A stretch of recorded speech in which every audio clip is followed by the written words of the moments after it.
স্পষ্টভাবে আপনাদেরকে জানাই দিচ্ছি, ফেনীবাসী কোনোভাবেই কুমিল্লার সাথে যাচ্ছে না। আমাদেরকে না জানিয়ে, আমাদের জেলায় গণশুনানি না করে যদি কুমিল্লাকে বিভাগ করে, আমি এখানে আপনাদেরকে কথা দিচ্ছি, আমরা ফেনীবাসী কাপড়ের কাপড় মাথায় বেঁধে রাস্তায় নেব।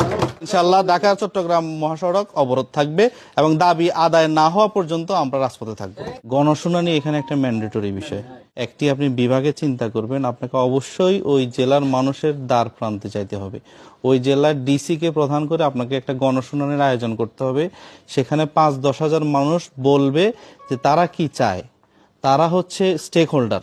তারা কি কুমিল্লার সাথে থাকতে চায়, নাকি ঢাকার সাথে থাকতে চায়, না চট্টগ্রামের সাথে থাকতে চায়, না বিভাগের সাথে থাকতে চায়, এটা তারা বলবে। 3টা জেলা, যেটা হচ্ছে আমাদের ভুলুয়া, আমাদের সাবেক ভুলুয়ার জেলার অন্তর্গত ফেনী, নোয়াখালী এবং লক্ষ্মীপুর, আমরা কিন্তু এই কৃষ্টি কালচারের মানুষ, মানে সেই যে আমাদের ভাষা সংস্কৃতি একই রকম।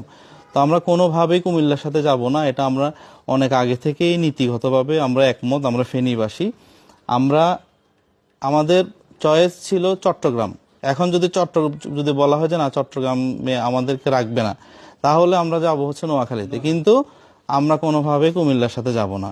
এখন আমাদের আসিফ ভাই যদি উনার বাড়ি কুমিল্লাতে হয়ে উনি যদি বলে যে হ্যাঁ আমি কুমিল্লাকে বিভাগ করব, আসিফ ভাই সেটা করতেই পারেন।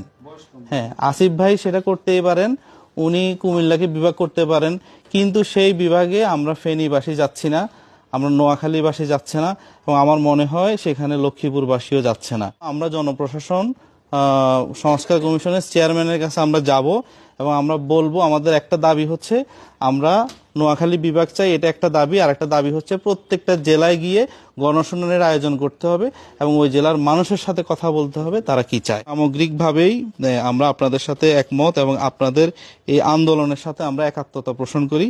আপনাদের এই আন্দোলনের সাথে বৈষম্য বিরোধী ছাত্র আন্দোলন ফেনী জেলাও একাত্মতা পোষণ করে এবং আমরা আপনাদের সাথে এই যে আপনারা যে অ্যাওয়ারনেসটা তুললেন বৃহত্তর নোয়াখালী বলতে কিন্তু আমরাও, আমাদের দাবি শুধু যে নোয়াখালীর দাবি তা না, ফেনীবাসীর দাবি এবং লক্ষ্মীপুরবাসীর দাবি।